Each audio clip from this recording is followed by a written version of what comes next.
Hello, this is Alan Wheeler again, and I have a short video. I believe the title will be something like uh, Ultimate Writer Waite Smith Tarot discusses fortune telling, or something like that. And this is, if you haven't encountered this before, this is my YouTube channel. Lately, I've been dealing with tarot and spirituality. And my custom has been lately to introduce something from my altar. I have this at my desk at home. I have an altar on my desk at work and a virtual altar on my Blended Path website. And this is one item. I'm running out of items to introduce, but this is one I keep here. It says, "Be joyful always," and this was a gift from Chinese Christian when I was teaching English in China there. A friend of mine gave this to me, and I keep it out as a memory of my days in China and friends there, but also sometimes it's a challenge as I expand my understanding of spiritual things. Sometimes I want to throw out the baby with the bathwater and just reject my past beliefs and experiences. But when I do serious soul searching, that's just too easy, and that's not what I want to do. So that's a little reminder to me to remember the good and to not to lose sight of that. So on to the topic. I was having a discussion on the Cartomancy forum on a deck comparison thread there with a friend, and we are doing now the Wheel of Fortune. And two tarot decks that we were comparing actually show a fortune teller on the card itself. One is the Bohemian Gothic Tarot, and it shows a picture of a looks like a divination going on with one figure is laying out cards for another figure, an older, almost crone depiction of a woman reading tarot cards for a younger woman. And then in the Deviant Moon Tarot, I have a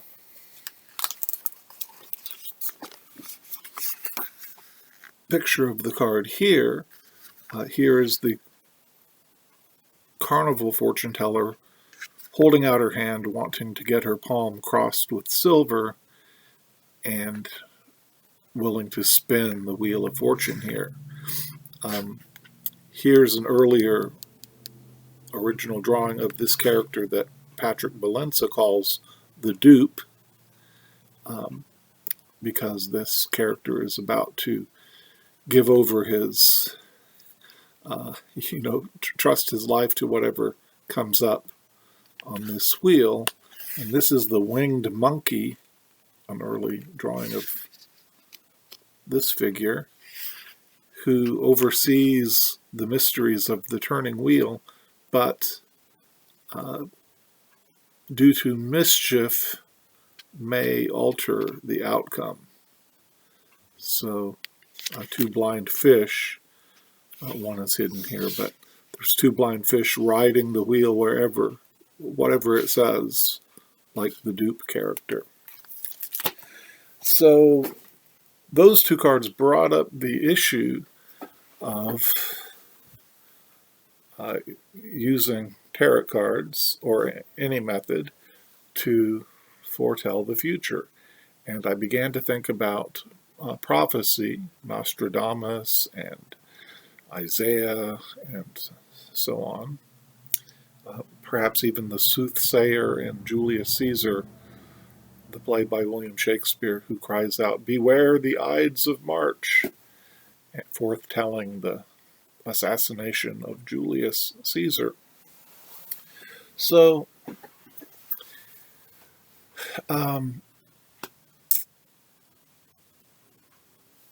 I've got four, I want to kind of lay out four types of prophecy that came to my mind, not by any means comprehensive or systematic, and then show the Wheel of Fortune and the tens in the Ultimate Rider Waite Smith deck to think about telling the future.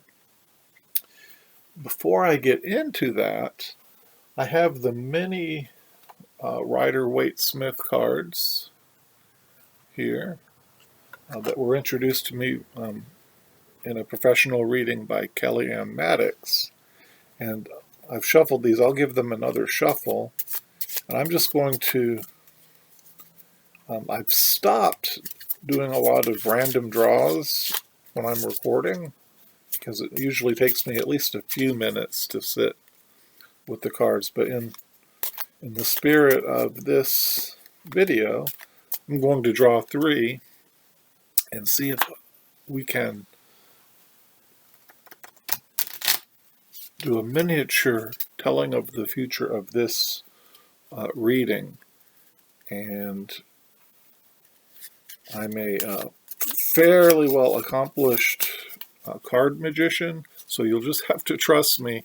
I could probably bring out any cards I wanted to with sleight of hand, but I'm going to actually draw three randomly here.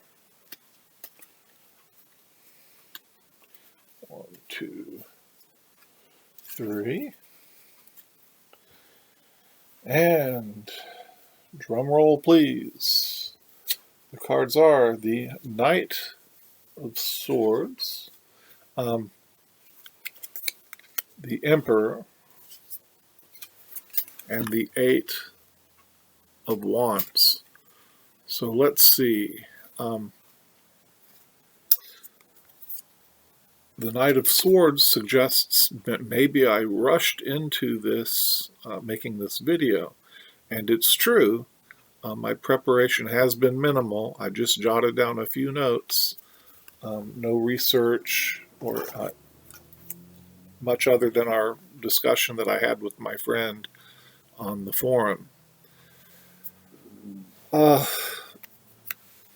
The Emperor would suggest that there's a certain amount of authority to this content, to this presentation that I'm giving right now. And that's true. I have studied biblical prophecy, and I have thought about this a lot. I read a lot of science fiction. I enjoy time travel stories immensely, and it is a topic that I'm not unfamiliar with. So there's some stability there, I think. And then the Eight of Wands, I certainly hope that will be the energy that we see coming as those arrow-like stabs take off into the air. I hope there's that kind of energetic communication and connection felt through this video. So that would be great with me if that was an accurate foretelling of this reading. But that was just for fun, just an experiment. The four kinds of prophecy or future telling that I thought of start with the boast or the taunt. And there's a lot of biblical prophecies against the enemies of Israel, foretelling their doom. But you also see it in stories like Beowulf, when there's boasting of the hero. And sometimes I feel it's a kind of intimidation, both against the enemy, but it also a kind of an encouragement of the troops or the people, whoever the people are of the group. And it's kind of a psych out in a way, the taunting and the "you're going down." You sometimes see it in sports matches, and certainly the cheerleaders and crowds cheering may have this kind of effect. The second kind I thought of are warnings. And I'm reminded of the prophet Jonah, who foretold the destruction of Nineveh. Well, we all know the story of the whale and how he ran. He didn't want to go give that prophecy, and he ran away and was swallowed by the big fish, they call it now. And the interesting aspect is that when the people of Nineveh repent and go into fasting, then the God of the Old Testament relents, and Jonah says, "I knew you would relent." So even the prophet knew that his foretelling was conditional. It was a warning, very similar to if I make a deal with my daughter that if her room is clean, she can go to the dance this weekend. If I walk by and see the room's a mess, I can say, "Looks like you're not going to the dance this weekend." It's a kind of prophetic utterance, but that future can be changed nonetheless if she cleans up her room. The other kind I thought of is the self-fulfilling prophecy. And it's kind of we're familiar with placebo and positive thinking and this kind of encouragement, but it may even go deeper when we see statements like, if you seek, you will find. If you build it, they will come. Ask and it will be given you. And so this is kind of powerful prophecy that we see.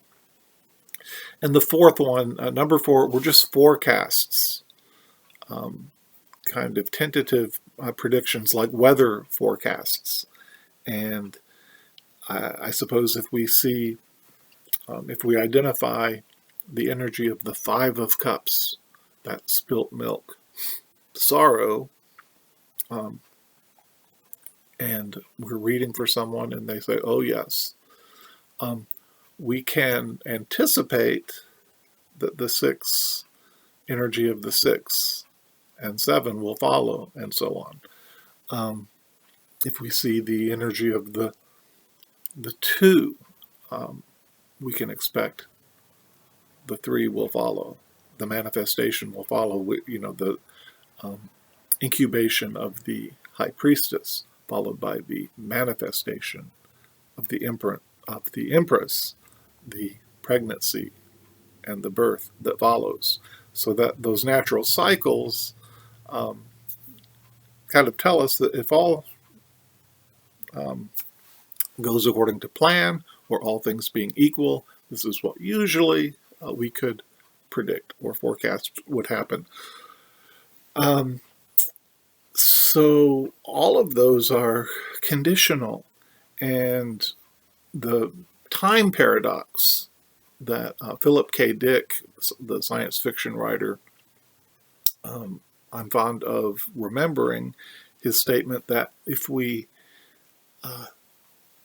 see the future, or if we know the future, that changes the future. So, in some of his movies, like Paycheck, for example, based on novels, of course, we can see that play out. So, if you tell somebody or show them the timeline, the future, on the timeline they're on, that's liable to change their course. So perhaps it's a paradox or even an impossibility to really tell the future, and we all know with free will, there must be at least some wiggle room in fate or scientific determinism, perhaps. So I won't get more philosophical there. Let's look at the Wheel of Fortune, the 10 of the major arcana, and then let's look at the 10 in the other suits. And I'm using the Ultimate Rider Waite Smith. And here is the Wheel of Fortune. And in the older versions of the card, the Fortune herself, Fortuna, would either be in the center of the wheel. I think in the oldest version was at the center, and then in some other old versions sits atop the wheel, and that's replaced here by the Sphinx. And of course we just saw Patrick Valenza used a winged monkey, but we often see other figures up here. I think in the Tarot of Prague I saw recently, it's a devil up here. And so there's, and on some of the Marseilles decks, the creature sits on a platform above not affected by the spinning of the wheel. And of course the hub in the center we're familiar with the idea that it's unaffected by the spinning on the outer rim. So this card's become a icon of fortune telling in a sense. Round and round she goes, where she stops nobody knows is the cliche. And in some of the decks even literally depicted is a fortune teller, as we saw one example here. So here's that Wheel of Fortune card. Now I think we've talked enough about the theory there. So let's look at the tens of the suits. And remember, we remember that 10 is the end of a cycle here. Of course, it goes on in the major arcana, as it does in the minor suits into the court cards. But it's the 10 is the end of a cycle and the new beginning, all in one. So whether we consider that a circle or a spiral, we have that effect, the seasons going around. So the 10 of Cups, we're familiar with the happy ending card. So when this card appears, it reminds us of the possibilities of this kind of happy ending. And this was Tolkien's vision of life. He coined the word eucatastrophe, because unlike the catastrophe at the end of tragedies, he saw that in life itself, he had the hope of deliverance, redemption, the happy ending. And so this card, of course, pictures that, in different decks envision that in different ways. But we have the happy family and the rainbow there. Then, contrasting, so this is comedy. This is the kind of the end. If youth ends in the marriage, and that happy fulfillment is usually the end of a comedy, then here we see the tragic ending. This figure's stabbed in the back, but it's like the multiple stabbings of Julius Caesar, betrayed, and So we see the many troubles. Now, whether that's interpreted as words and thoughts in the air element, or as war and challenges and troubles, as swords can also represent. This is the logical conclusion of those kind of conflicts and actions. So if you live by the sword, you will die by the sword. So there's that forecast, that pattern. Interestingly, if you look at this is kind of like Ragnarok.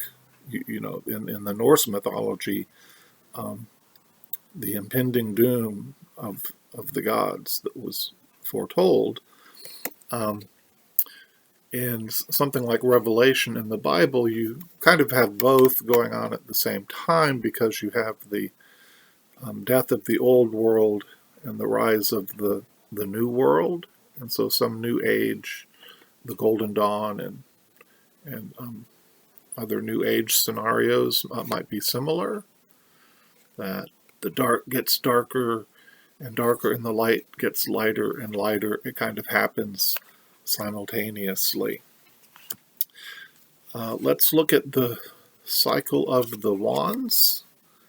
And so here's the familiar figure of burden and burnout at the end of that cycle. I'll just note that even in this card, we saw the dawn. Perhaps some people see this as the dawn rising in the background, just as the death card is sometimes seen as transition. So these can be read as that kind of transition. And the 10, again, the 10 of the Wheel of Fortune, and the association with the Wheel of Fortune reminds us that these cards have that new beginning built in. And here we see the buds, the blooming, budding leaves on these staves, showing us though he's maybe at the end of his strength, at the end of his day, or at the end of his journey here. There's almost a budding new beginning there as well. And then probably most clearly seen in the 10 of coins or 10 of pentacles as the generations, the passing of inheritance in the ancestral home here. As I think there's 3 generations depicted, the oldest generation and the young. There's the youngest generation here, pulling on the mother's skirts, and then yet another generation here in the middle. And so kind of passing on that heritage into the new cycle, very clearly pictured here, whether that's finances or skills or folklore, culture, all those earthy physical attributes and earthy aspects there. And so I think the 10, keeping the 10s in mind help with that forecasting, whether it's the self-fulfilling positive prophecy, whether it's the warning, or both at the same time.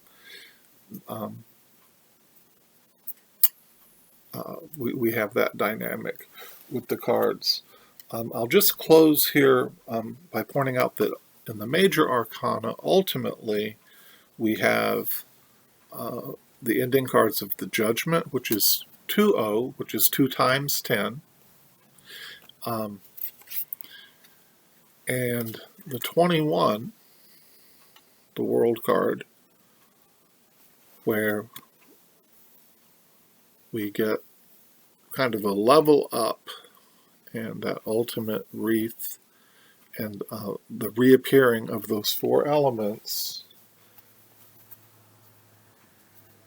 Again, this will be familiar to tarot aficionados, but we have the reappearance of those four elements, in this case in the four corners, and here they are reappearing as all creation experiences this new age, this new level, this new season, this new beginning. So let me stop there. Thank you so much for watching, and as always, I hope you feel connection with people in your life, with online friends and community, and on your spiritual path, whatever that may be. Thank you so much.